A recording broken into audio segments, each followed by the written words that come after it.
இயேசு கிறிஸ்துவின் இன்ப இனிய நாமத்தில் வாழ்த்துகிறோம். இன்றைய வேத வசனம்: ஆகையால் மற்றவர்கள் தூங்குகிறது போல நாம் தூங்காமல் விழித்து கொண்டு தெளிந்தவர்களாய் இருக்க கடவோம்.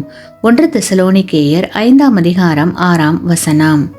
Today's Bible verse: Therefore let us not sleep as others do, but let us watch and be sober.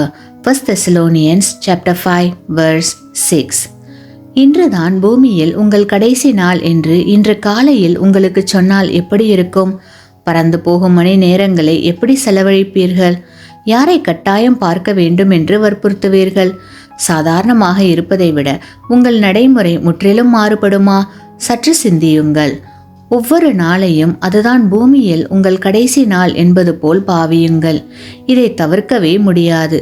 விபத்தினாலோ வியாதியினாலோ முதுமையின் பலவீனத்தாலோ எதுவானாலும் ஒரு நாள் முடிந்தாலோ அல்லது கர்த்தருடைய வருகையோ எதுவானாலும் நாம் செய்கிற காரியங்களையும் பேசுகிற வார்த்தைகளையும் குறித்து மிகவும் கவனமாய் இருக்க வேண்டும்.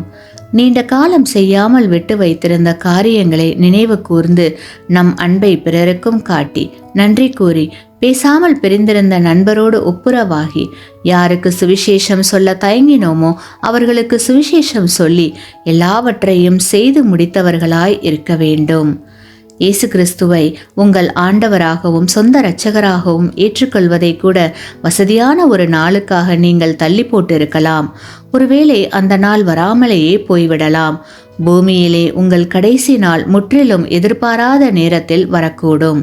ஆகையால் தேவ ஆவியால் ஏவப்பட்டு இதோ இப்பொழுதே அனுக்கிரக காலம், இப்பொழுதே இரட்சணிய நாள் என்று 2 கொரிந்தியர் 6ஆம் அதிகாரம் 2ஆம் வசனத்தில் பவுல் சொன்ன வார்த்தைகளுக்கு நாம் செவி கொடுக்க வேண்டும்.